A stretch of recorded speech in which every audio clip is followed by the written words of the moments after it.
And I hope some of you got to visit and have questions addressed by Dr. Counselor after her wonderful presentation this afternoon. So our closing plenary this afternoon, when we were organizing the program, one thing that we all agreed on, those of us that were involved in the planning, was that we wanted to have a very strong representation of young scholars working on language, but also at the same time, young people who were also, for their own purposes or for the community's purposes, whatever the case might be, were also in the process of working specifically on their own language as learners, as teachers, as second language learners, as advocates of the language. And so the two people that we all agreed on were these two women that are going to address us this afternoon, Dr. Stacey Oberly and Natalie Diaz. I'm going to just give a brief introduction. Again, their biographical statements are at the back of your program, so you feel free to read through those. I just want to make a couple of comments, and then I'll let them begin. Stacey Oberly, we're very proud to say, is faculty in our Department of Linguistics.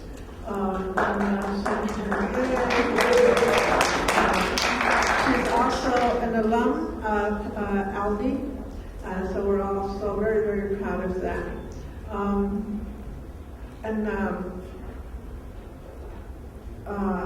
Natalie is someone I met more recently.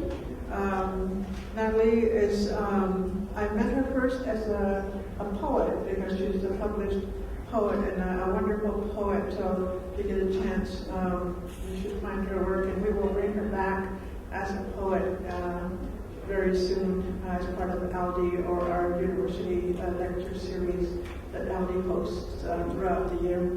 But Natalie's work with Fort Mojave and the Mojave language is very exciting. And so that is our more recent introduction to her and her efforts. So if you would please welcome Dr. Stacey Oberly and Natalie Diaz for presenting. Stacey will begin the session, and then Natalie will close out for all of us. Thank you.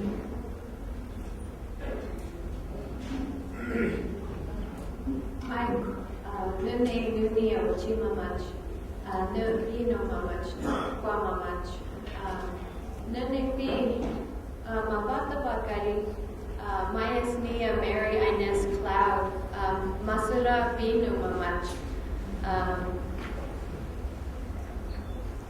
Masura shy of, I need Mike, she spoke there. Av beurtiment ivad Tucson took Department of Linguistics ivad beurtiment by me vis to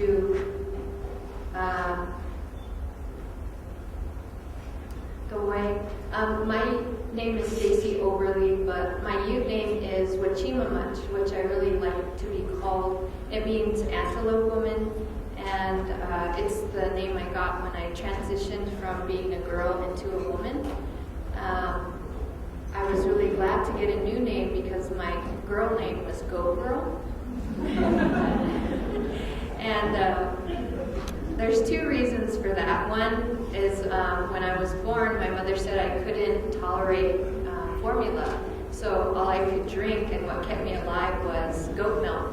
So I don't know. The other explanation is that in our family, the Cloud family, we tend to be kind of hard-headed and ornery. So I noticed some of the other members of our family are called Goat as well in their Ute names. So I am half Southern Ute and half Hispanic. I'm from Colorado, the Southern Ute tribe. And up there sitting at the table, trying to hide behind her Diet Coke bottle, is my mother, Mary Inez Cloud. She's full-blooded Southern Ute, and she's a fluent Ute language speaker. I will go into a little bit more specifics, but I'd like to give you the agenda so you can kind of keep track, because I know this is the last session. The introduction to my community, we'll talk about the past, the future, and then I put together this little video that is kind of summing up my experience and hopefully your experience that the conference has provided this weekend. So before our tribal community was put on reservations, we were a Ute nation that consisted of 7 main family bands that were hunters and gatherers. Because of that tradition of bands and families, our tribe nowadays is very familiar, fiercely familial, and what that means now in working with language is every family's way of doing it is right to that family. So if you say it the way your family says it, all the other families say you don't know what you're talking about. How does that affect the dynamics of language revitalization? Makes it difficult, right? So do we say if we're going to work on a dictionary, do we choose one family's word to put in there? No, my approach would be it's diversity, let's have it all in there. Maybe it's 7 different ways of saying it, but at least we're respecting all the families and carrying on that diversity. We're not just trying to standardize it. We're matriarchal, and our tribe was well known for horsemanship and beadworking and working with leather, making tanned hides. So the traditional territory was all around the Four Corners area, and we had started the snowbird tradition where in the summer we were up in the mountains. In the winter we were down in the desert. I'm trying to continue that tradition, but it's kind of expensive. And then you can see on the current reservation, our Ute Nation was divided into 3 separate nations: the Northern Ute up in Utah, and then in the southwestern corner of Colorado we have the Ute Mountain Ute, and then the Southern Ute. Our tribe, the Southern Utes, has the checkerboard reservation because our members decided to accept the Allotment Act. And what that means is that our land is mixed in with Hispanic ranchers and Anglo ranchers, and that effect that it had on our culture is that our tribe is more acculturated than the Northern Ute and the Ute Mountain Utes, who rejected the allotment, so their reservations were kept whole and they were more sort of isolated. And it also had an effect on our language in that those other 2 reservations tend to have stronger speaker communities, although there are very few children that are learning Ute in their communities.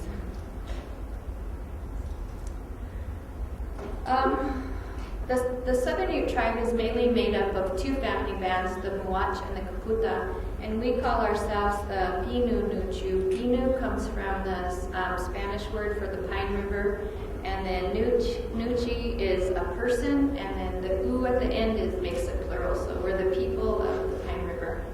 And there is a picture of our tribal council, in case you're wondering what other Southern Utes look like.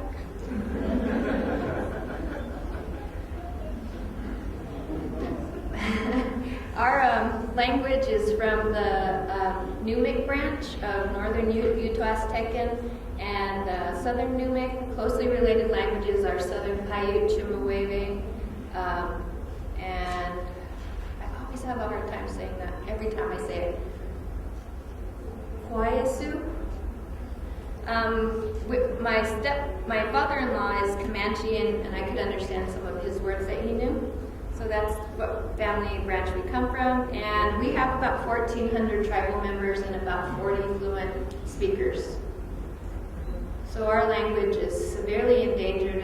40 speakers are mostly getting into the 70s years old and older.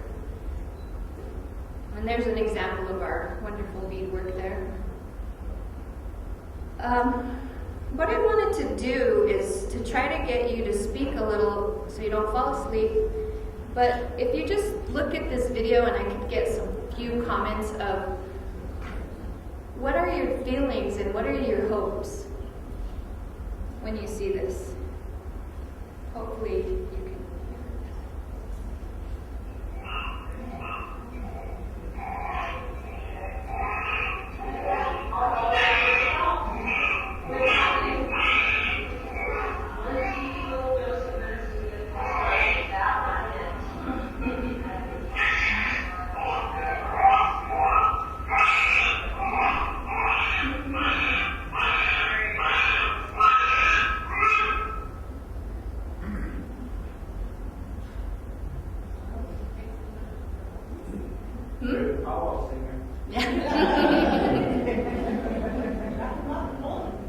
Wrap him up and hold him?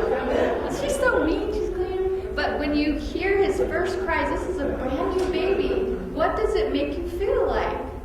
What language is he going to speak? What language is he going to speak? What else? Hope. Hope. He's the hope. He's our new generation. It just fills you with so much love and hope and I don't know what. It's just an incredible experience to be a part of.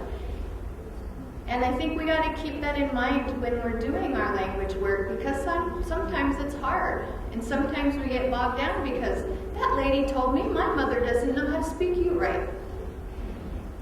Or that man doesn't want to talk to me because I'm not full-blooded you. We got to remember what we're working on is this future of this beautiful, beautiful child here. So I thought I would just throw that in there to get your emotions going so that we can really start to see through all the stuff that's like the cobwebs in front of our eyes and see what we're really here for. This is what the Creator put us here to do. Is anyone else going to do it for us? No. So we need to step up and expect more of ourselves so that this cute little newborn will have the best that we can give. And if that means turning off the TV and spending some time cuddling him in your language, then do it. If it means you have to stay up till midnight beating him new moccasins, you do it. If you have to pawn something to buy him.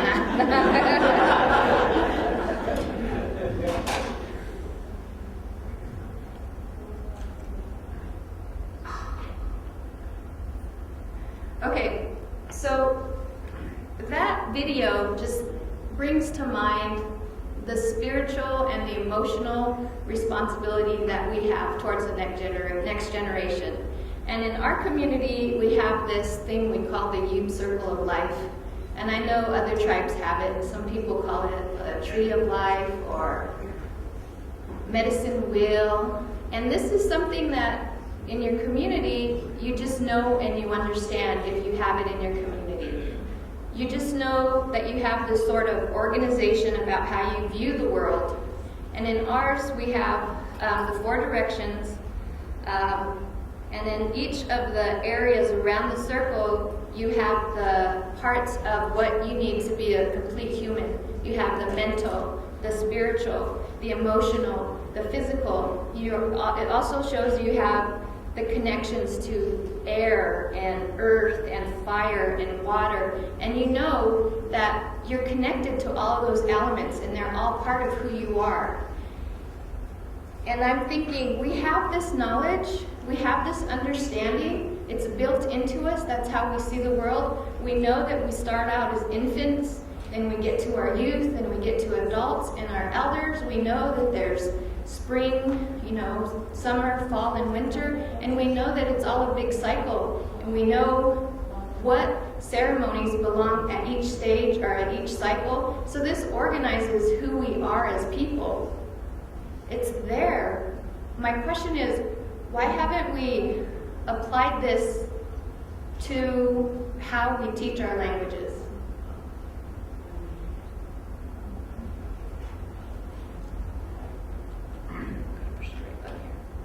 So I'm thinking, if we take this model and look at it in a language sort of setting, the start always has to be your culture. You have to decide, what does that little newborn need to know to be a true member of our tribe? What does he need to know? That's the start. The next part is when we're teaching, he needs to know how to communicate with people. He has got to know how to snag. If he just has a list of numbers, colors, and animals, is that going to help him out? I'm afraid not. And he needs to know how to say, you know, if he's stuck on the toilet, hey, give me some toilet paper. These are really important things that he's going to need to communicate. Another thing that we need to think about is the emotional language that he will need. You know, if he's snagged someone he really falls in love with, he needs to be able to know how to say I love you. He needs to know how to tell his own children, I'm very proud of you. You made me proud. And I think this emotional connection, the language skills for emotional communication is missing a lot of times in our language programs. And I think that does a real dishonor to our students because they need that emotional satisfaction to connect with their language, to connect with their culture, and to connect with the speakers. And then the last part, because I am a linguist, is we need to make sure we incorporate language information about how our language is special and different from English so that they learn how to say whatever they want to say in any situation. So my argument today is to encourage you to use this circle of life or this way of teaching and incorporate that into the way you think about your language teaching, and to incorporate that into your spiritual and traditional and cultural values, and think about that newborn baby, because this is, you're building up from scratch, and you want to do it in a good way because that baby is a gift from the Creator, and we have to gift it with everything it needs.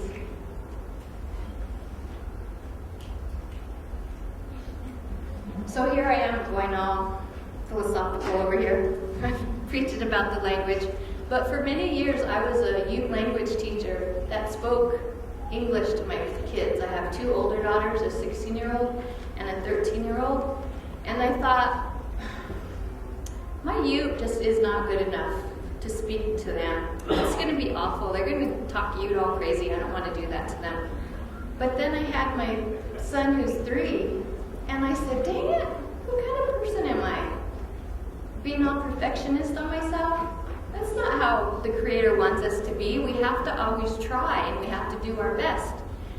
And so this is my youngest son. Oops.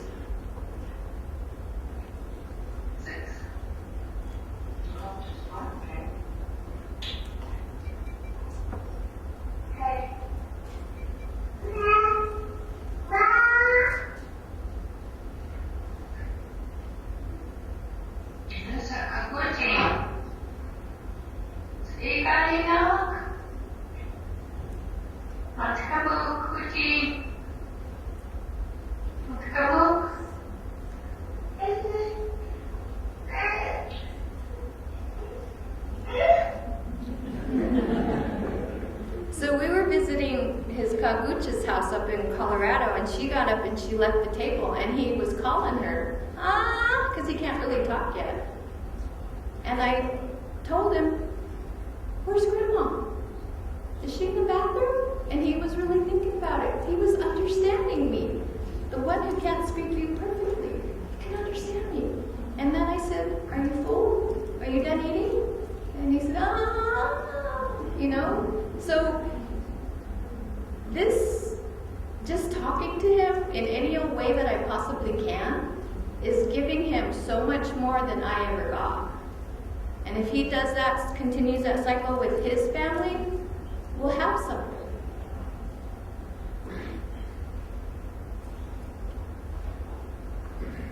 So I was just trying to sum up what we were going through and connecting all the stuff at the conference, and I thought if I just had a little timeline of our nations before contact, before the aliens arrived and disrupted everything.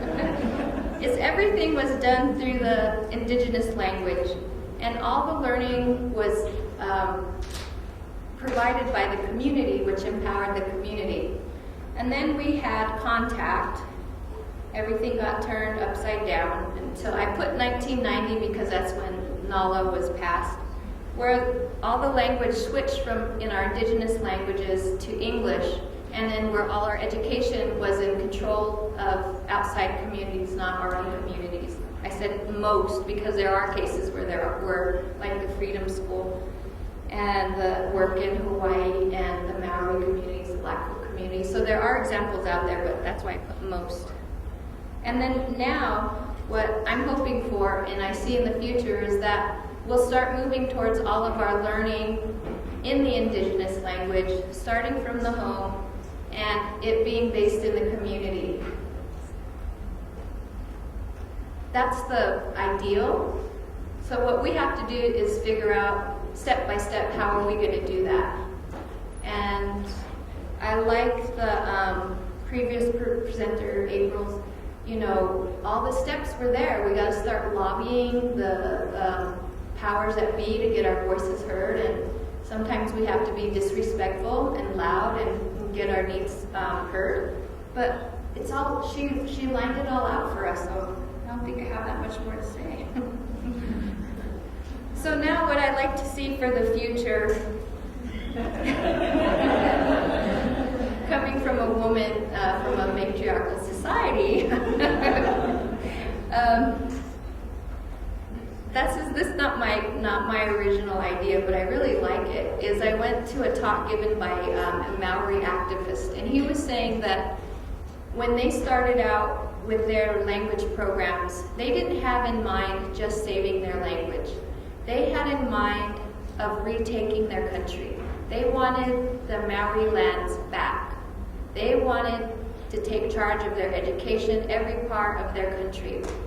So they had in mind and set out a strategic plan on how to do that, and they worked out who in their group was going to run for political offices, who was going to start writing up legislation, and that was their plan.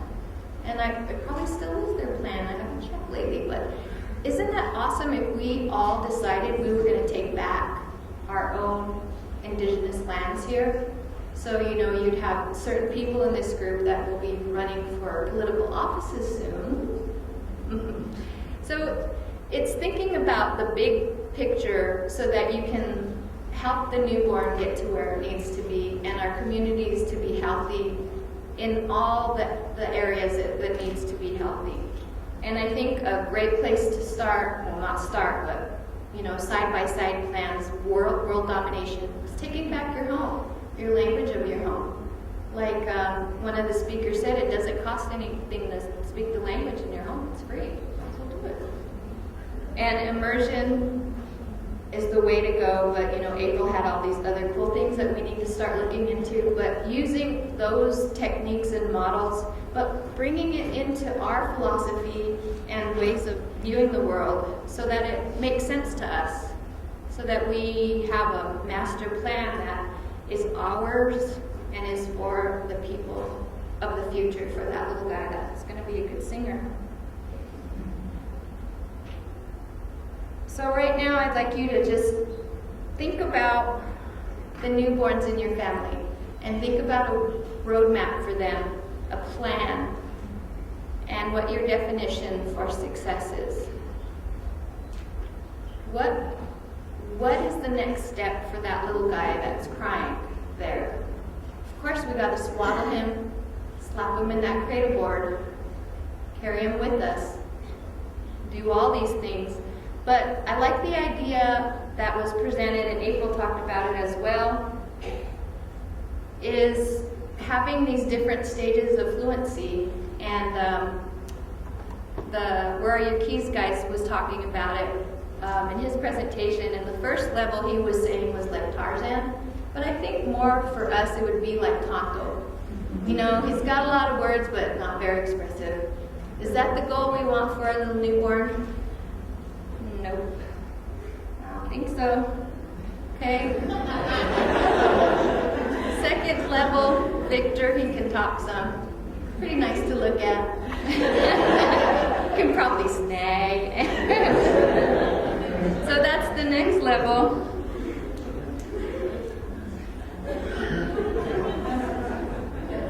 And then we have Thomas, the wonderful storyteller. Is that the level we want that little newborn to get up to? Or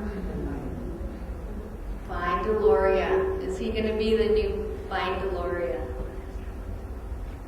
So taking the tools that we have available, sticking it into the way we see the world, and using it to get to where we want to be. So who all out there wants to be Tonto? I don't. I don't want him to be Tonto. I don't want to be Tonto. I'd like him to be Vine. Are we all going to be Vines? Oh, just a few. You're not going to be positing things in your language? Okay, and then last I wanted to show this video which kind of sums up some of the major quotes that I felt were going on this weekend. Each other way, each other way, the Gupane Purgatene, the Gupane Purgatene, Kakavaro, Kakavaro, Suwai Paro, Suwai Paro. Each other way, the Gupane Purgatene, Kakavaro, Suwai Paro. Each other way, each other way, the Gupane Purgatene. Each other way, each other way, the Gupane Purgatene, the Gupane Purgatene. Kakavaro, Kakavaro, Suwai Paro, Suwai Paro. Each other way, the Gupane Purgatene. Kakavaro, Suwai Paro. Each other way, each other way, the Gupane Purgatene.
Katsu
Okay, I'm done thinking after that.